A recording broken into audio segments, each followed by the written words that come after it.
ലിവം ലംബോദരം വിശാലാക്ഷം വന്ദേഹം ഗണനായകം ഭഗവാനെ. അത് ഇന്ന് ശനിയാഴ്ച, സമയം രാവിലെ 6:45. ഇന്നിപ്പോൾ ബുക്കിങ്ങും കാര്യങ്ങളൊന്നുമില്ല. അപ്പം ഏതായാലും സ്റ്റാൻഡിൽ പോവാം. എന്തിനും കിട്ടുന്നില്ലാട്ടെ.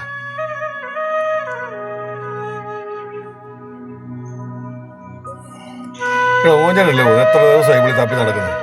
മോചനു എന്നാ അങ്ങോട്ട് വരാൻ പറഞ്ഞിട്ട് വന്നില്ലല്ലോ. തിങ്കളാഴ്ചയോ? ഓക്കെ. നമ്മുടെ സ്ഥിരം പരിപാടിയായിട്ടുള്ള ഈ സ്ട്രീറ്റ് ലൈറ്റിൻ്റെ ഫീസ് ഒന്ന് ഊരിയേക്കാം.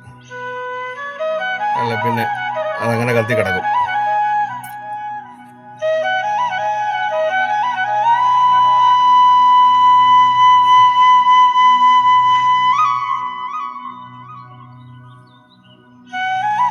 ഇനിയിപ്പോൾ ഒരു ചായ കുടിക്കുന്നതിന് മുമ്പ് വേണോ നമ്മുടെ മാതാവിൻ്റെ കുരിശടിയിലെടുത്ത് കയറി ഒരു നേർച്ച ഇട്ടിട്ട് പോകാന്നുണ്ടെങ്കിൽ ഒരു സമാധാനമാവും. അത് കഴിഞ്ഞ് പോയി ചായ കുടിക്കാം. ആദ്യം മാതാവിന് നേർച്ചയിടാം.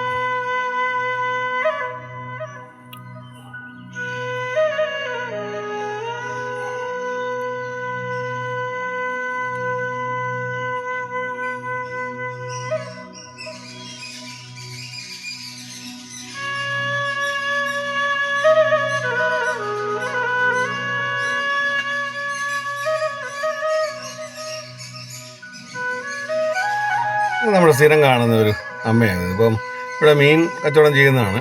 അപ്പം പുള്ളിക്കാരി ഒരാഴ്ചയായി കണ്ടിട്ട് കണ്ണിന് ഓപ്പറേഷൻ ആണെന്ന് മറ്റോ പറയുന്നതാണ്. ചോദിച്ചു നോക്കാം. എന്നാ പറ്റി? കണ്ണിന് ഓപ്പറേഷൻ ആക്കാന്ന് പറഞ്ഞിട്ട് ചെയ്തില്ലയോ? അയ്യോടാ, എന്തോ പറ്റി? ഷുഗർ കൂടിയോ? അയ്യോ, ഇനിയിപ്പോൾ എന്തോ ചെയ്യും? ചുമയും പിടിച്ചു. എല്ലായിടും ഉണ്ട് ചുമ. എന്തോ ചെയ്യാൻ? എല്ലായിടും മരുന്നൊന്നും മേടിച്ചില്ലേ? ആശുപത്രി പോയില്ലേ? ചേടാ, എന്തോ കച്ചവടം ഇല്ലല്ലേ? ഞങ്ങൾക്ക് ഓട്ടോ ഇല്ല. പിന്നെ രാവിലെ അങ്ങ് വന്നതേ ഉള്ളൂ. ഓട്ടോ ഒക്കെ വളരെ മോശമാണ്. ബിസിനസ് എല്ലാം മോശമാണ്. എന്തോ ചെയ്യാൻ? ഞാനൊരു ചായ കുടിക്കാൻ പോവാ. വരുന്നോ? ചായ കുടിക്കാൻ വരുന്നോ? കുടിച്ചോ? എന്നാ ശരി, ഞാനൊരു ചായ കുടിച്ചോട്ടെ. അങ്ങനെ ചായക്കടയിലെത്തി. എല്ലാവരും അവിടെ ഇവിടെയൊക്കെ നിൽപ്പുണ്ട് ചായക്കപ്പുമായിട്ട്.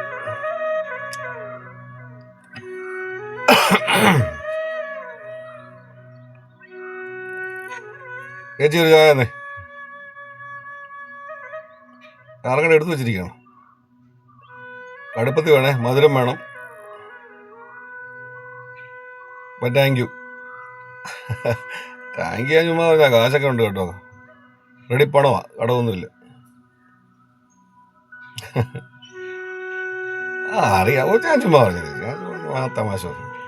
ഇവിടെ മാറി ഒന്ന് കുടിച്ചാലേ എല്ലാവരും ഉണ്ടല്ലോ. നമ്മുടെ പതിവിങ്ങന്നേ ഇവിടെ വരുമ്പോഴേ പുള്ളിക്കാരനെ പൈസ അങ്ങോട്ട് മേടിക്കുന്നതിന് മുമ്പ് എനിക്കൊരു കൈനീട്ടം തരും. അതാ പതിവ്. അത് കഴിഞ്ഞ ശേഷം ഞാൻ അങ്ങോട്ട് പൈസ കൊടുക്കുന്നുള്ളൂ. വേണ്ട,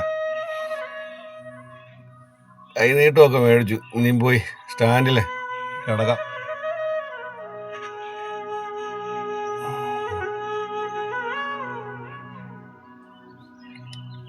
അങ്ങനെ സ്റ്റാൻഡിൽ വന്നു.